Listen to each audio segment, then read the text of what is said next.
Hi, Stephen Kent Mirasu, winemaker of the Lineage Wine Collection, along with my winemaking team. Aiden Mirasu, assistant winemaker. Beth Snyder, other assistant winemaker. Cellar rat extraordinaire. Extraordinaire. We have the great good fortune of being able to take a little break from topping and various other things in the cellar to taste through a couple of different Cab Francs.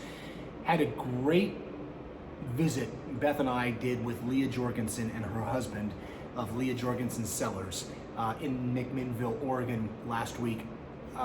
Leah is the foremost producer of Cabernet Franc in the state of Oregon. You know Oregon for Pinot Noir. Southern Oregon, warmer area, Applegate Valley, Rogue Valley, Umpqua Valley, areas in Southern Oregon that are warmer, don't do the job with Pinot Noir that the Willamette Valley does, but does an amazing job with Cabernet Franc. And with our L'Autre Côte brand under the Lineage Wine Collection, Cabernet Franc is our absolute priority. It's the grape that's going to make Livermore Valley finally attain the level of recognition and visibility that it deserves.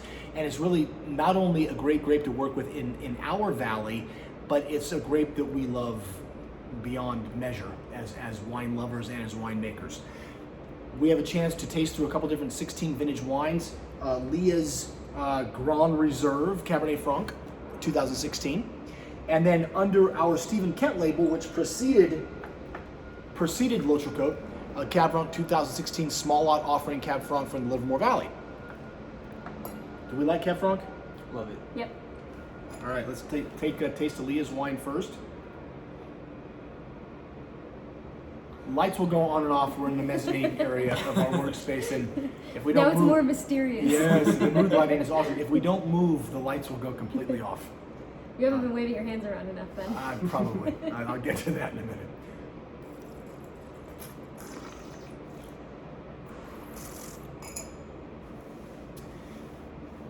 The bottle of Leah's wine we opened last night to drink, and it's beautiful.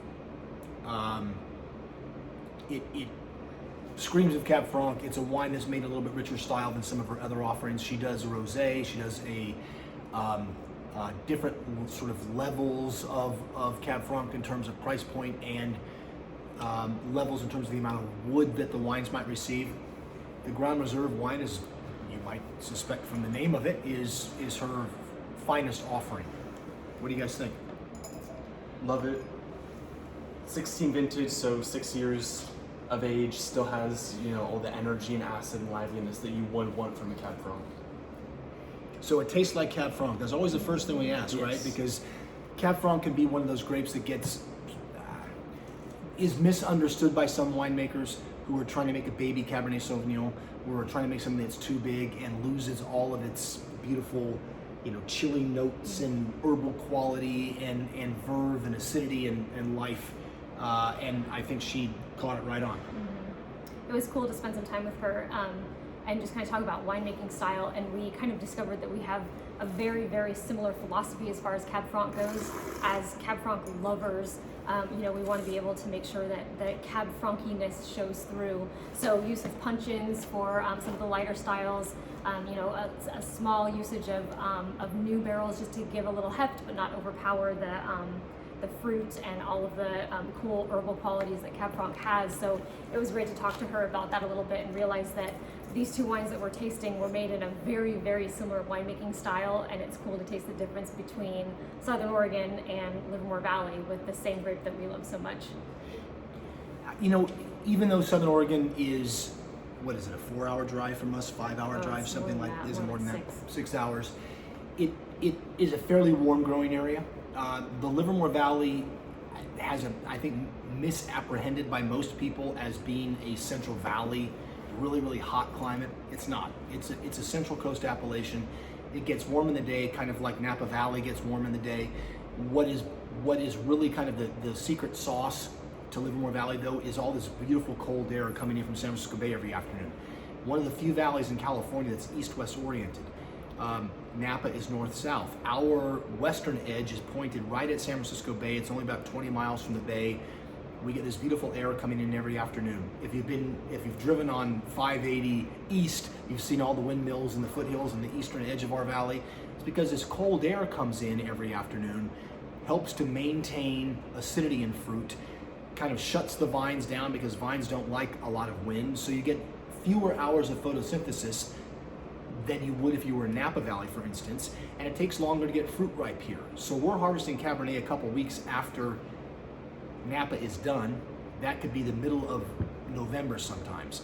Cab Franc is going to be important for Livermore because it ripens earlier. It will still get ripe even though we get to that kind of middle edge or the middle point of November and that very, very far edge of ripening ability for a season. It also does really well here because all the different soil types we have in Livermore, the different microclimates and the like. This is going to be a magical grape for a magical growing area. What I like about these two wines, I think Beth, you said it, and Aiden as well, that they're both of these wines smack of Cab Franc.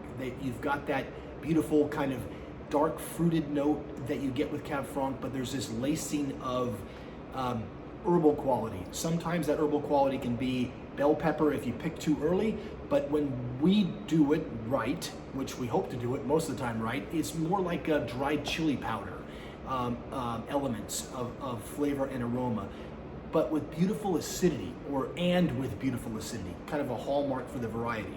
If you don't have a lot of life and a lot of paste through the mouth with this variety, then you probably made it incorrectly. Or it tastes like Cabernet Sauvignon instead of Cabernet Franc, and Cabernet Franc can be so beautiful when it's done correctly, and if it has too much new wood on it or it's picked too late, it can kind of just end up tasting like Cabernet Sauvignon.